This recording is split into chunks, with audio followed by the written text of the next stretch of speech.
सेवा ही मेरी पहचान, शंकर सोनेजा। सेवा ही जिनकी पहचान, वो हैं शंकर सोनेजा। फ्री मालेगांव का काढ़ा, फ्री जोड़ों के दर्द का तेल, फ्री नसों के दर्द से छुटकारा पाने की पीने की दवा।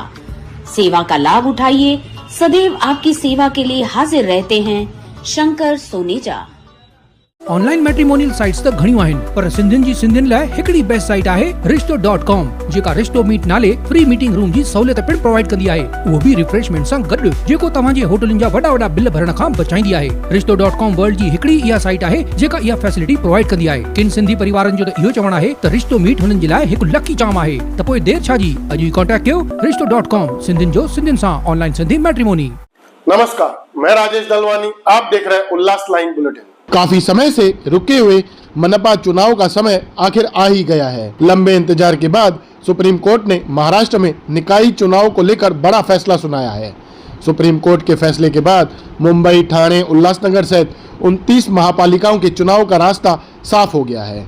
सुप्रीम कोर्ट ने महाराष्ट्र राज्य निर्वाचन आयोग को राज्य में स्थानीय निकाय चुनाव की अधिसूचना 4 सप्ताह के भीतर जारी करने और 4 महीनों में चुनावी प्रक्रिया को खत्म करने के निर्देश दिए हैं, जिससे अब उल्लासनगर महापालिका के भी चुनाव दिवाली के समय होने का अनुमान लगाया जा रहा है। वहीं चुनाव को लेकर और शहर की परिस्थिति को देखते हुए बीजेपी की कैसे चुनावी तैयारी रहेगी, इस पर उल्लासनगर बीजेपी शहर अध्यक्ष प्रदीप रामचंदानी से मुलाकात कर बात की गई, तो उनका क्या है कहना, आइए जानते हैं। कई दिनों से यह मामला सुप्रीम कोर्ट सर्वोच्च न्यायालय में लंबित था।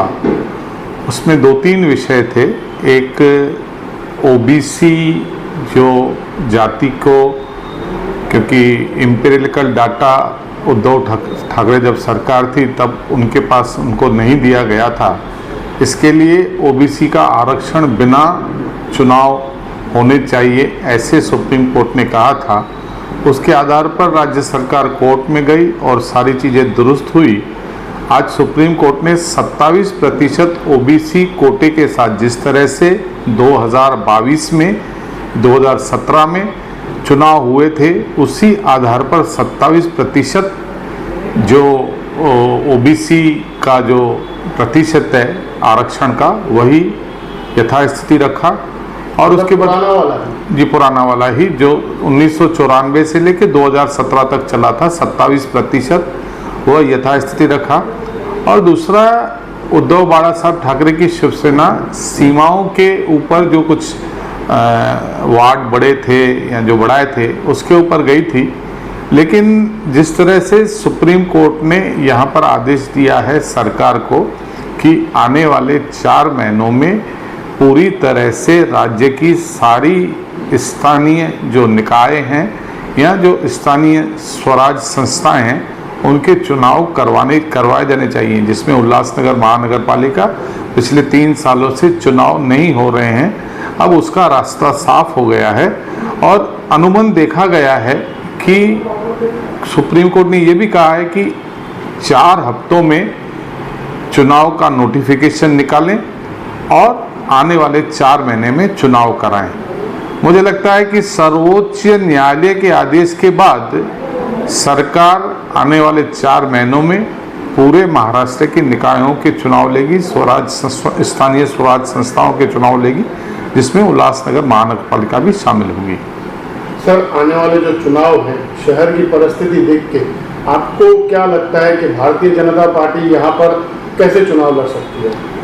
देखिए, शहर की परिस्थिति अगर आज हम देखेंगे कि पिछले 3 सालों से लोक प्रतिनिधि वहाँ पर नहीं है, प्रशासन का राज है। प्रशासन के राज में कुछ कमियां होती हैं, क्योंकि जब पूरी लोकल बॉडी आती है, महापौर होता है, उप महापौर रहता है, तो लोगों को जिम्मेवारी होती है, शहर के प्रति जवाबदेही होती है। प्रशासन की जवाबदेही जो है उसके तुलनात कम होती है, इसलिए कुछ समस्याएं हैं। लेकिन जो भी समस्याएं हैं, अगर आप उसको देखोगे कि बहुत सारे आप देखेंगे कि काम चल रहे हैं, जिस तरह से अंडरग्राउंड ड्रेनेज का काम चल रहा है, सड़कों के काम चल रहे हैं, उसकी जो विकास की जो खुदाई या किस तरह से शहर में कुछ परेशानियां हैं उसको लेकर ही है। जब ये सारे काम हो जाएंगे तो एक अच्छा उल्लासनगर, विकसित उल्लासनगर आपको नजर आएगा। वर्ष 2022 में भी जब चुनाव की घोषणा हुई थी, महापालिका चुनाव की घोषणा हुई थी, तो 78 वार्डों को 89 वार्ड किए गए थे। तो अचानक से शहर में भावी नगर सेवकों की धूम मची थी और धीरे धीरे जैसे चुनाव गायब हुए तो वो सारी दुकानें बंद हो गई। तो इन बातों को प्रदीप रामचंद्रानी अब कैसे देखते आने वाले चुनाव में? देखिए, जहाँ तक भारतीय जनता पार्टी का सवाल है, हमारी जो पार्टी है वो कार्यकर्ताओं की पार्टी है। चुनाव होते हैं या नहीं होते हैं, हमारे जितने भी संगठन हैं, जितने भी कार्यकर्ता हैं, 24/7 काम पर लगे हुए रहते हैं, लोगों के काम करते हैं। इस तरह से नहीं है कि चुनाव आए तो कार्यालय खोलना है। ये ऐसी पार्टियों में होता होगा जहां पारिवारिक जो नियंत्रण करती हैं, ऐसी पार्टियों में ऐसे होता होगा। भारतीय जनता पार्टी तो है ही कार्यकर्ताओं की पार्टी, कार्यकर्ताओं के दम पर जीतती है और अभी तो कार्यकर्ताओं का ही चुनाव है। और कार्यकर्ताओं का चुनाव, नेताओं ने कार्यकर्ताओं को नगर सेवक बनाना है। अब नेताओं की जिम्मेवारी है कि कार्यकर्ताओं को ऊपर बिठाएं। तो हमारे लिए चुनाव एक उत्सव है और हम उस उत्सव को हमेशा एक लोकतंत्र की, एक कहते हैं कि लोकतंत्र का इतना अच्छा उत्सव मानते हैं और उस उत्सव का हम आनंद लेते हैं। सर, इन चुनाव को लेकर भारतीय जनता पार्टी शहरवासियों के पास किन मुद्दों के साथ पहुंच सकती है? देखिए, भारतीय जनता पार्टी चाहे केंद्र में हो चाहे राज्य में हो, सबका साथ, सबका विकास और सबका विश्वास, इसी मूल मंत्र पर चलती है। उल्लासनगर के कई सारे निर्णय जो सरकार ने हमको दिए हैं, जिसमें हमारी जो प्रॉपर्टी है उसको रेगुलाइज कराना और सारी सड़कें सीमेंटीकरण करना, उसको पूरा सही रूप देने के लिए हम चाहते हैं कि जल्दी चुनाव हो, ताकि जिस तरह से आज किसी वजह से लोगों में कुछ परेशानियां हैं, उसका निदान तुरंत प्रभाव से भारतीय जनता पार्टी के कार्यकर्ता कर सकें। देखिए, भारतीय जनता पार्टी एक राष्ट्रवाद, राष्ट्र के प्रति, देशभक्ति के प्रति चलने वाली पार्टी है।